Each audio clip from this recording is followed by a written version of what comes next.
Stage. Oh gosh, my picture's panicking a little bit, but that's okay. It's just a quick placeholder. We are going to have a wonderful and very important panel discussion now. So I'd like to bring to the stage our moderator for this panel, Dana McCallum, to introduce this topic, and I'll be right back. Thanks, Sarah.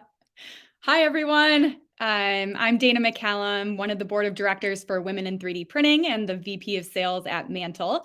I hope day 2 at TIPE is going well with you so far and everyone's able to network and take something home with them and learn something from this conference. I'm really excited for our panel today.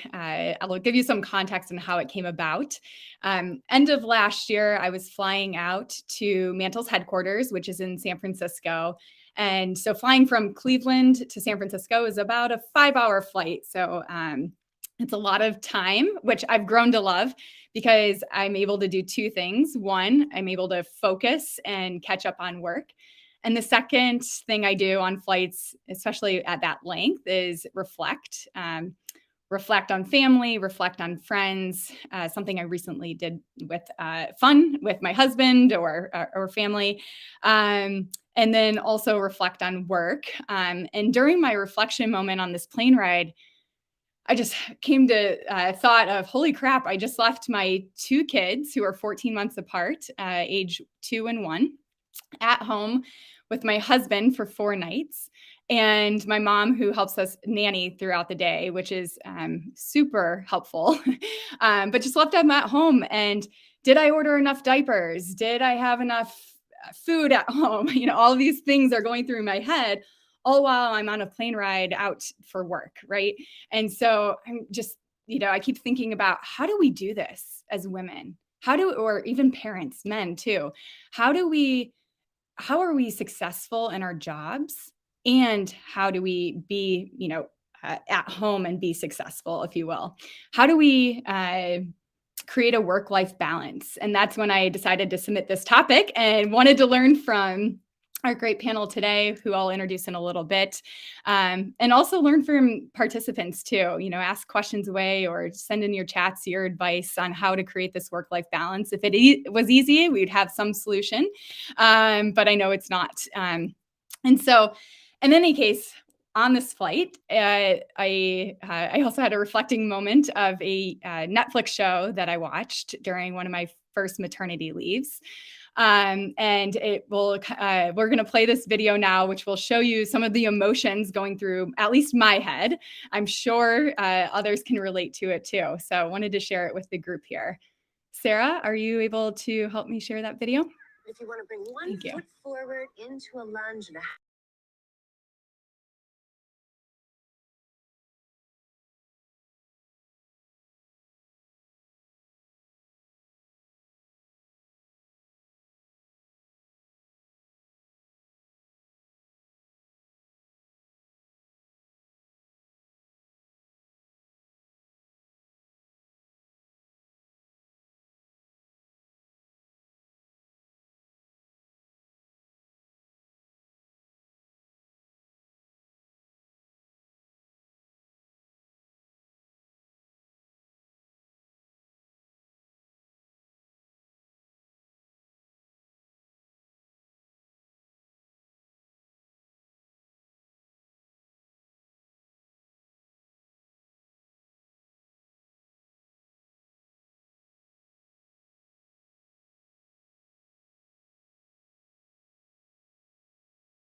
Thanks, Sarah. It just makes me laugh. Everything that's happened within that show, somehow I've experienced. I'm not sure, again, about all of you, but it just speaks volumes to what my experience has been like as a mom. And I highly recommend Working Moms on Netflix. If you haven't watched it, it's a great binge watch. In any case, that's a snippet of our lives today. And of course, this was all recorded pre-pandemic, endemic, whatever we're calling it now.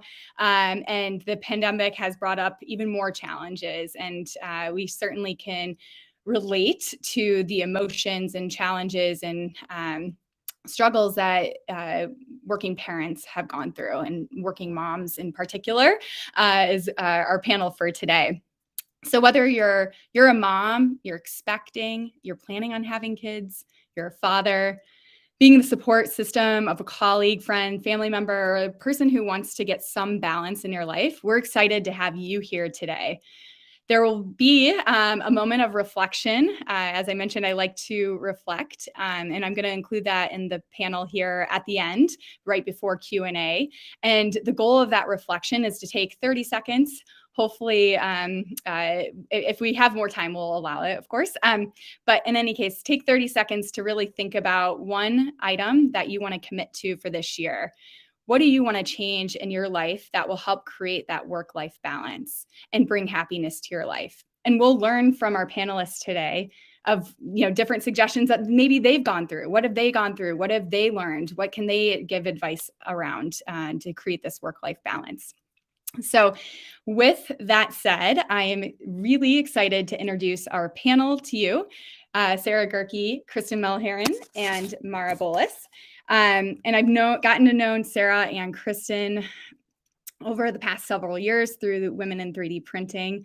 And also Mara, I spent time with last week on a call, and our conversation was absolutely inspirational. So these wonderful women can relate to this topic and will be able to help provide and share their stories. And also answer questions at the end. We'll save some time for Q&A. Without further ado, I'm going to share my presentation. Wait. Yeah.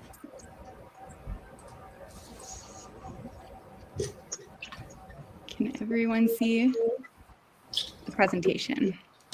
Yes. Do you want to go into presentation mode on it, Dana? Yes, good call.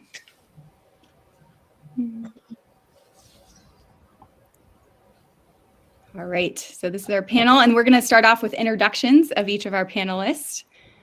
Meet Sarah. Sarah, do you want to introduce yourself? I do. Hi, I'm Sarah Goehrke. You might know me from the industry. I've been working in 3D printing since 2014, initially in media. Now I am the Senior Director of Strategic Communications and Ecosystems at Nexa3D. I'm also on the board of directors at Women in 3D Printing and the head of DEI at Women in 3D Printing. I do a lot with 3D printing. I am also a mom. I have a newly 2-year-old son, George. We call him Geo. He's a scamp, and he was born just barely in the before times in November 2019. So we had just a little bit of what we might call normalcy with him, where we were mall walking to get used to being out in the world, and I was trying to get back to physical condition after making an entire person in my body. And I've worked from home since 2014 as well. And I remember being pregnant, anticipating my son, and saying that the thing I feared the most was sitting there at my desk, because my office is always in my house. And I didn't want to be sitting at my desk at my computer doing work while breastfeeding my child. That was the before times. We didn't know what was going to happen. I came back from maternity leave in March of 2020, March 1st. And I had 2 weeks planning to go to Rapid, planning to start traveling, figuring out how to breastfeed and start pumping and storing milk for my child, how to leave him for the first time. And then the world shut down and I didn't need to go anywhere. So it was a really interesting time. I did nurse my child at my work desk, which had been a nightmare, but turned into a blessing. My childcare is my mom. She comes to our house every day. She's here right now and looks after my son, and my husband works from home now too. So it's just a whole thing. And we also have 3 cats. I'm still active got to act in a pandemic safe show in person as well as a virtual theatrical production. So being a multifaceted, active human person, as well as a mom to a very active toddler, is a learning curve. And I'd like to pass on to our next panelist to introduce her learning curve. Yes. Awesome. Thanks, Sarah. Hello, Kristin. I'm thrilled to be here. I don't get talked about my family as much as I'd like to. And I think that a lot of us probably feel that way as well. They're such a huge part of my life. And so I've been really looking forward to this because they mean everything to me. I married my husband, Ant, back in 2012 when I was living in the UK. He's from Manchester. So that's always been a great, I love that for cultural reasons for my daughter. My daughter's 6 years old. You can see her there. And I have 2 cats as well. One of them is also named Rosie, Sarah, which I thought was funny. And I put that picture of my cat, not to be a crazy cat lady, which I probably am, but it exemplifies kind of my home life working here. I was trying to get work done, and this picture was just like literally, I think, a week ago. And I was trying to work, and he, of course, just came up and just sat right on my arm as I was typing, like it was no big deal. So I have the 2 fur babies as well. I also have Airbnb that I host just because I feel like I don't have enough going on in my life as it is. So that fortunately does run itself for the most part. So that was a lot of work when I set it up in 2014, but now it's just kind of passive income, fortunately. I don't have as good of stories, I think, as Sarah does in terms of, I've been fortunate because I have a girl, so she's a little bit easier, I think, than the boys, from what I understand. But it's been interesting, and I go through, I think for me, the thing I think it's important to talk about as a mom is, it's okay to feel overwhelmed, and I think it's okay to feel mom guilt. I have a lot of mom guilt. I don't know if the rest of you do. But, I have been very active. I didn't introduce myself properly. I am just recently the president now of Women in 3D Printing. I have been on the board of directors for the last couple of years. And I also just started as the general manager of powder bed fusion products at Nexa3D just last week, which was, in hindsight, I probably should have started next week. So it's been a really interesting start to the year, but my daughter's wonderful and she's lovely. And she always talks to people at school and people who will listen about how her mom is a scientist and works in 3D printing. So I always like to go back to that. And it makes me so happy that I can be that good. What's the word? I can't think of it. Representative for her in terms of, what you can do. So she says she wants to be a mom and an astronaut. And I said, great, you can do both. So. Aw, that's wonderful. My story. Thanks, Kristin. And we have Mara. Hi, Mara. Hi everyone, and welcome. It's so nice to be with you today. To talk just a little bit about my my background, I started my career a while ago now, even though I still feel much younger than I actually am, in international development and working in government, and then going into consulting. I got really interested in finance, and then decided to do my MBA at night while I was in consulting. And at that time, my husband and I pretty much worked all the time. And I look back and think, I used to think I was really busy, and then I became a mom, and then I really found out what busy was. I got pregnant in 2006 with my first, and I was in a job that and I really struggled with whether or not it was ethical to look for a job when you were pregnant. And it was before I was 3 months, and I thought, hey, we don't know anything until 3 months, and I'm miserable, and this is just what I have to do. So I found a new job. I went to the New York Fed, and I only told them after I got the job that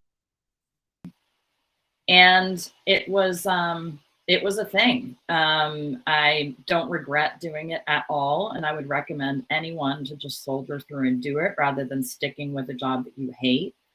But it was hard. I don't know that my relationship with my supervisor ever really recovered. Then we left New York when I was pregnant with my second because we were desperate for additional childcare support, and my parents lived in the Boston area. And I went back to work after a year. So Ina's my oldest, who's the one in the baseball cap, and Livia is my baby, who's in the tie-dye. And I lasted a year at home, and it was not working for me either. And then I went back to work at Oxford, an international development organization where I stayed for 11 years. And while I was working on women's rights issues around the world, I was able to see firsthand just how this is a universal struggle in terms of women either feeling guilty that they should be spending more time with their kids because they're too busy at work, or not even really having that paradigm because there's no space really afforded to you to work. And so you're just trying to eke out a way to make, while the expectation is that you're only going to be with your kids. So it's a universal situation that I don't think we really, and there are very few places that have gotten it right. And we'll talk more about kind of some of the solutions that enabled me to stay at my job. They were very flexible and made accommodation for me to be able to stay involved and in work that I really cared about. But I think the takeaway is that none of these structures were really built for working moms in the first place. No workplace was built for working mom in the first place. And we've had to kind of wriggle ourselves into pretzels in order to try to make it work. So if you're feeling uncomfortable, it's because I don't think a pretzel is a particularly comfortable shape.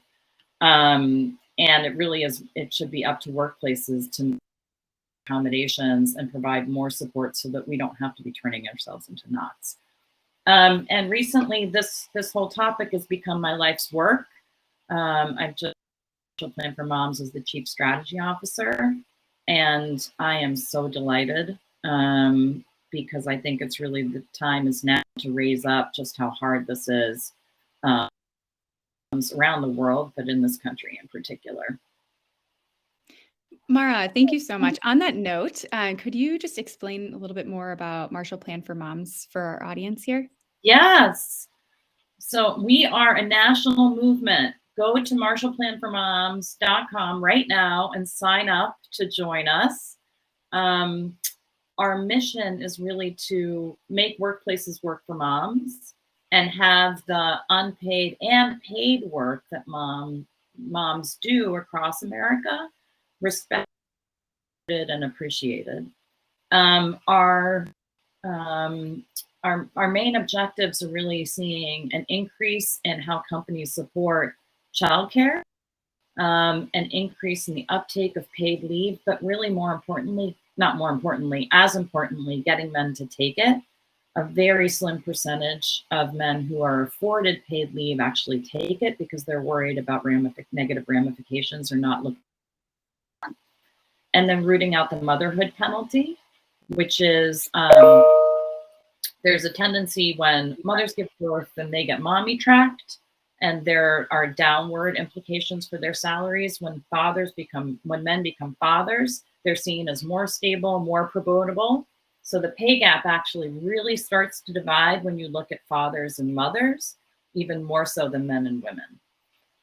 So we want to motherhood penalty will do a lot of things in terms of equalizing conditions between men and women in the workplace. And in order for that to take place, we need to have the proper supports, such as childcare and paid leave. Wow. Awesome. Yeah, such a hot topic. And we certainly should all go to MarshallPlanForMoms.com to sign up so we can all be part of the movement. I'm going to escape from presentation mode just because I cannot see anyone. There There we go. All right. Awesome. Okay. Well, thanks so much. We're going to start diving into some questions. As I mentioned, we'll leave some time at the end for Q&A. So as you think of a question, make sure to submit it. We'll start with Sarah. When you were telling Work about being pregnant or expecting, what were the emotions that you're experiencing going into that conversation? I was in a really, I was in a strange place. It was pretty unique. I was running my own company at the time. I was the sole proprietor of Additive Integrity, LLC, which is a company that I ran by myself for offering editorial services. I worked with about 24 clients across the industry. My primary was Fabulous. And so all of my other clients, I just said, I'm going on maternity leave. I'll be gone 4 months. I'm not taking any contracts. Peace. Fabulous is a daily news publication. And so for them, when I even talked about going on board with them, one reason I wanted to work with them in the first place was because I knew them as people, and I knew them as respectful family people who would be supportive. So when we started talking about the potential of my taking a contract there and becoming the managing editor, I said that we were planning on starting a family in the next few years. So that was 2018. 2019, I became pregnant, and I told them shortly before we announced publicly, and we worked out the plan, and just said, I will be off the grid for 4 months. Enjoy. It was an interesting conversation. I saved it for the tail end of our weekly meeting, and we just kind of talked through all the other business. I was like, one new item. I will not be here from November until March. So let me know what that looks like. And they were brilliant about it. And it really reinforced why that was a team I wanted to work with. And then when I was looking for a full-time position and clearly ended up at Nexa3D, it was important to me to find a place that would support me, knowing I was a mother, knowing I was a remote employee, knowing I work out of my house, that my office is fully functional. I'm in here all the time. I've got a door, and it's directly below my son's bedroom. So it was important to be very clear about all of that. So also, if anyone hears some thunder, it's a very excitable toddler boy who really likes hopping, and he's a Geo bunny right now. We would love to have Geo Bunny in our panel too. Don't be surprised. Mara, what were your emotions? I know you mentioned Oxfam and being pregnant at the time, and then having to switch jobs and telling them. How did that go? And were you nervous for that type of conversation? It was awful. I mean, I really felt just the weight of kind of the disconnect between my hopes for myself personally and my professional ambition. Mm-hmm. It was really awful. It wasn't Oxfam was the job that I hated. It was another place. I really didn't stay there for a long time. But in this job that I was in, it was one of those things. You started it and you're like, oh God, I never should have taken this. You're like 2 weeks, 3 weeks in, you're like, oh, what was I thinking? And that we had already sort of planned that this was the time to start a family, and I wasn't willing to put either of those things on hold. So I just kind of, in terms of applying, and when I told them at work that I would be leaving on maternity leave, I could just tell she was not happy. She was angry. She kept it together, but she was angry. And I felt like that was so unfair. Fair. So it took a lot. I had a lot of people saying that I shouldn't change jobs, that I should just do a job that I hated. and just ride it out, get the maternity leave, and then leave. And I guess I was too impatient on both fronts to take that path. So I went for it, and I honestly, it's a risky move, but why should it be? I mean, it's just crazy. We're supposed to leave a part of ourselves kind of at home or at bay in order for other parts of ourselves to advance. It doesn't make any sense. Yeah, completely agree. Does not make any sense. Another kind of hot topic that we've heard about for years is maternity leave and the length of maternity leave or even parental leave. So I wanted to, Kristin, ask you, how was your maternity leave and what was the length? Did you feel like it was long enough, or, was it perfect for you? Yeah, my maternity leave was actually really unusual. It was very different than I think most.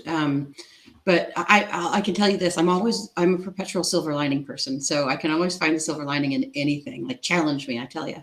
I look at my maternity leave as very much a silver lining. I had been working for this company for a very long time. I think I was there for about 9 years, and I had grown stagnant. I didn't hate it, but I was very understimulated, let's say. And so when I was about 5 or 6 months pregnant, I decided to take advantage of essentially that situation. And I just, I said, look, I'm quitting. I'm out. I'm just going to make the most of I'm going to enjoy my pregnancy, because I was lucky enough to have a good pregnancy, and just, not take that stress off my plate, just, the guilt, the stress, all of it. And so I just quit my job, and I knew it was a bit silly because, I was giving up maternity leave. I was giving up, that kind of stuff. And I'm not going to lie, we went into a lot of debt because of it. Because I ended up taking almost 8 months, all said and done, that I took off. And I am very much a person, I am very ambitious and career driven. And so it actually almost was probably a bit too long for me, because I was kind of excited to get back to work. Mm-hmm. I like that. I like having both in my life. Mm-hmm. But the thing that came out of it that was really awesome is how I got into 3D printing. Is that I had that time. I was enjoying being, a mom, and I wasn't rushing back to take a job. And then just one day out of the blue, I got contacted by a recruiter and said, hey, would you be interested in this job? And I was like, you know what, that sounds kind of cool. That sounds kind of interesting, and it was back in the UK. My husband was homesick and wanted to take the baby back. And so I was like, you know what, let's do it. Let's try this. So that's how I got into 3D printing. Actually, was just, kind of randomly, a random call. It was meant to be. It was meant to be, it was. And, I never, ever envisioned taking that much time off. But it just, it just happened. You can't, I think that's the most important thing as a mother, as a parent, is, nothing, none of this is predictable. None of it, absolutely none of it. If you think you're going to want to stay home for a year, you're going to want to go back after 3 weeks. If you want to stay home for 3 weeks, you're going to want to take a year. None of it is, you have no idea what's going to happen until it happens. So it was interesting and unexpected, but it all worked out great in the end. Awesome. And Mara, with your experience and all the research you've done, when looking at family leave plans, we've heard a lot of discrepancies between the US and other countries. Are you able to provide more context around this and, what the US sees and perhaps where we should be going, what other countries may be doing? Yeah, it's bad, people. It is bad. 186 countries around the world offer paid leave for new mothers. And globally, the average paid leave is 29 weeks. So about 7 months paid leave. Paid paternity leave, that's maternity. Paid paternity leave average is 16 weeks, so 4 months paid. Do you know how much we have in the US? This is how much we have in the US. Wow. Big fat 0 is what we can be assured of. And there's a move in Congress right now under the Build Back Better Act, which would guarantee 4 weeks of paid leave. but it is stalled because of Republican stonewalling, and there are a number of Democrats that are worried about the size of the overall Build Back Better budget package.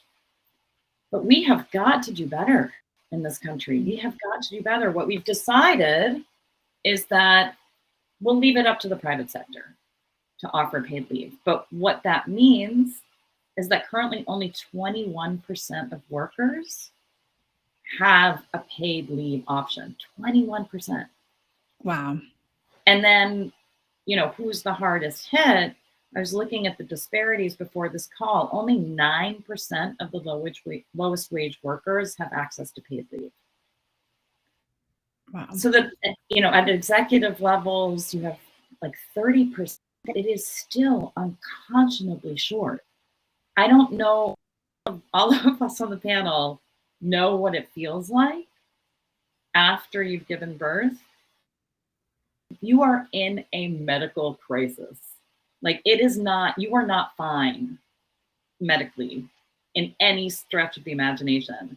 And the thought that the vast majority of women in this country are asked to basically go back to work. Yes, your job is protected for 3 months, but that doesn't really mean much if you're not paid. Basically go back to work with an extreme medical condition is just so unfair. And the expectation basically is that you won't. Is that you're gonna just go without your paycheck, or just people's work is low wage work is so much taken for granted. So we should be outraged, but instead we blame ourselves. Yeah. That we can't make it work. It's my fault. I should have done this earlier in life. I should have done this later in life. I should have moved towards my parents. We always blame ourselves in an individual capacity, as opposed to looking at what systems and structures should be in place in order to support us properly. Wow. Yeah, we need something has to change. It has to. I mean, having such a low amount of offerings out there for paid parental leave creates that much more stress and possibly, you know, the postpartum side of depression or all the anxiety within families when they're trying to just start their family. Who wants to start off on a bad foot? Mm-hmm. So Kristin, you brought up the mom guilt and feeling guilty at times between, I'm assuming, you know, choosing maybe your kid versus work, and what did you mean by mom guilt? And is there a certain scenario that you can describe to us and how you overcame that mom guilt? Oh, I mean, I don't know. I'd love to hear from more people as well and their thoughts on this. But I mean, I think mom guilt is there almost all the time. I feel it pretty often, and if I'm not careful, I feel mom guilt and then I feel work guilt. I feel both at the same time, which is really the worst, like really. And it's, and I think, again, I go back to what I said at the beginning. I think it's important to acknowledge it and not try to pretend like it's not there, because of course it's there. We're humans. But I mean, what I try to do is it's maybe a bit cliche, but it's about being in the moment, right? It's about making the most of whatever's happening to you right now. I can't, like right now, this is fantastic. I can't be thinking about, oh my gosh, I didn't do this or whatever for my daughter. And I do like this week is an exceptionally busy week. And so I do feel, I have felt that a little bit more this week than normal. But you just have to stop beating yourself up. I think that's what it boils down to is I'm creating this for myself. I'm beating myself up, and that serves absolutely no purpose. It serves no purpose for anybody. It doesn't make anything better for my daughter. It doesn't make anything better for me. It doesn't make anything better for my family. So, my husband and my daughter are proud of me. So own it, own that, run with it, enjoy my job. And then when I'm not working, have clear boundaries and then spend time with my family. It's very important, I think, just to create those boundaries and stick to them. And the hardest thing to stick to for me is my own self-sabotage rather than the exterior. It's more internal. And that's BS, like, why am I doing that? So I remind myself how stupid it is. And then I try to snap myself out of it.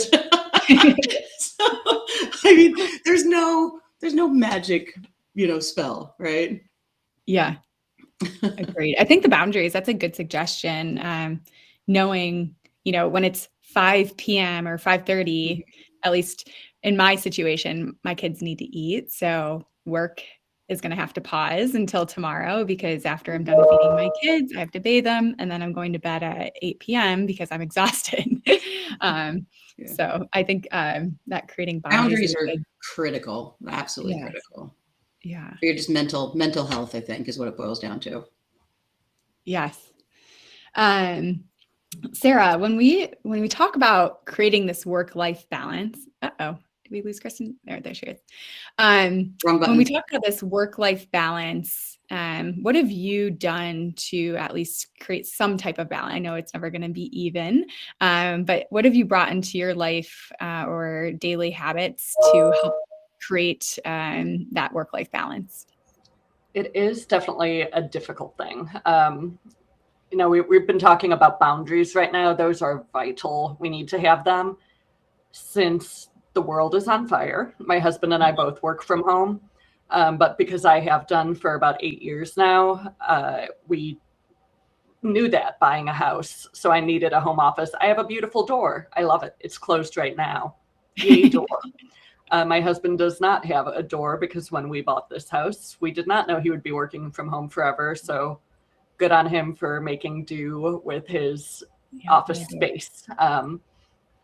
But we also had to figure everything out about, what that means for us and how to balance everything, because we had been completely relying on my mom as our childcare. Now with family things changing, my son is older, he's more interactive, and he can absolutely outrun my 72-year-old mother on the streets. Please don't tell her I just told everyone how but she's had 2 knee replacements. The toddler can outrun her very, very well. So we started looking into daycares, and then Omicron hit. George is 2. He can't be vaccinated yet. My husband and I, my parents, we're all fully vaccinated. We're all fully boosted. We keep a very tight bubble. His health is the number one thing. But we had a blizzard on Monday. My mom could not come to our house. She couldn't drive safely. So my husband and I had to talk, and he took the day off work. We've been talking about what this means. All of the daycares are completely booked and understaffed. There's no place for him to go formally. So we as a family had to come up with a new plan. And because it's also 2022, parental equality is a great thing. My husband is stepping back to take a part-time position at his company, and he's our primary childcare starting February 1st. So I'm our breadwinner. I'm still at home. My son is still nursing for nap time, for bedtime, for all of that, but I'm here. Wow. But it is a big thing. And we had to have a lot of discussions about, how does Paul feel about the face of the patriarchy, looking at him as a hands-on father who's going to be spending so much more time being the primary caregiver for a child. And how do I look at the patriarchy and the expectations hoisted upon me as the mother of a child to not be the one stepping back while I'm sitting here like, I love my career. I love the work I do at Women in 3D Printing. I love the work I do at Nexa, and I don't want to slow it down. And I love my family. So it's a lot of boundaries, and the office door is the biggest one. Communicating with my family is the biggest one. Obviously, that's different in every situation. We have a certain amount of privilege, and Paul being able to step back to part-time. I have a huge amount of good fortune being married to a supportive partner. And it's very difficult for single parents, single moms, single dads, single anyone, and any non-traditional households. There's a lot to consider. So I can only speak to my experience, and I know it's a very fortunate one. And it's still, but with challenges, you still had challenges. Yeah, it's so hard, and we know we're also in a place we're one and done. This uterus is closed for business. It's done now. I did the thing. I made a person.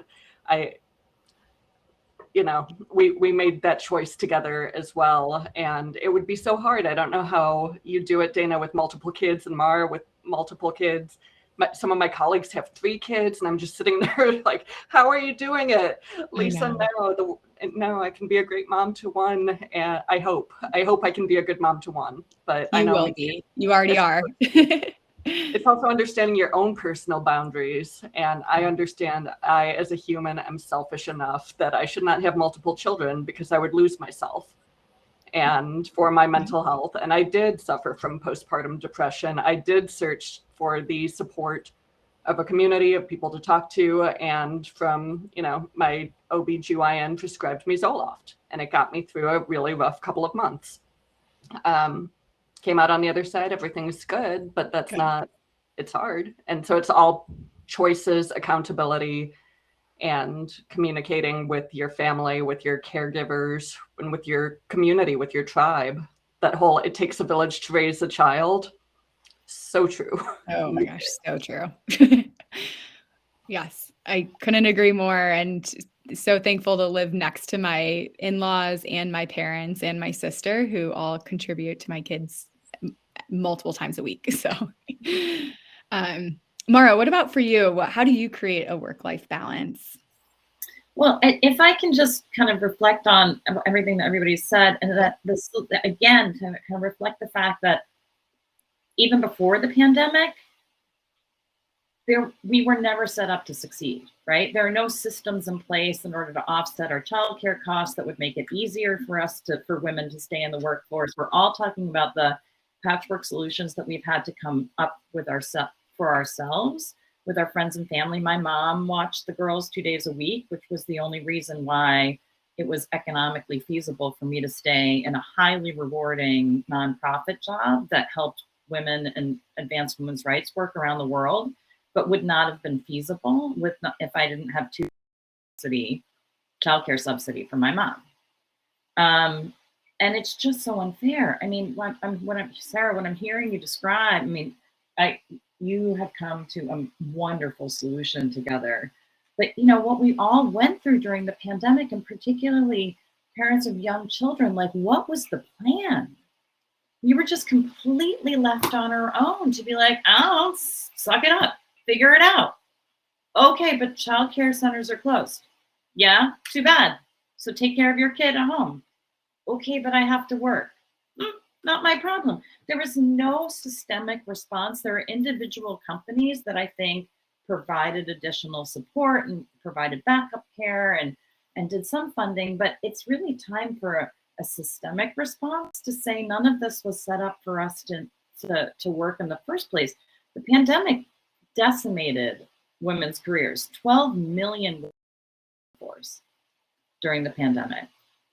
It's going to take years and it's going to take ages for us to get back just where we were before the pandemic hit. Rates of anxiety and depression are through the roof. And even with that level of attrition, there's a McKinsey study that showed that 1/3 of mothers are planning on quitting their jobs in the next few months because they cannot take it anymore. One of my best friends from Oxfam she's Filipina originally. She's leaving the country. She is leaving to go live in the Philippines because they cannot make it work in the US. They can't afford that. Her paid leave fell through. She can't afford the childcare, which, by the way, she's paying for, and she's not getting because the daycare center's been closed because of COVID and because her son has been routinely sick, and she's leaving this country. It's just awful. And not even, Sarah, you mentioned single parents.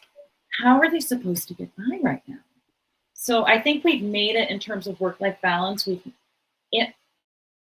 Crisis, we could cobble together kind of enough supports in order to get through the week. But I think this crisis has unearthed the fact that that's insufficient to stem the suffering of women, particularly women, because women do 2/3 of the care work around the world. So many women across this country. Yeah. Yes, absolutely. I know we are out of time.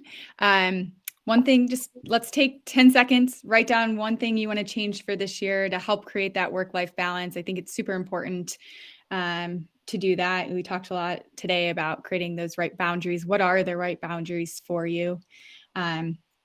And while we're taking those couple seconds, I just want to thank Sarah, Mara, and Kristin for being here today, for sharing your stories, opening up, super meaningful to me and to our audience. I'm sure saw a couple of chats. I couldn't keep track of all of them, but really was an amazing panel with 3 amazing women. So thank you so much.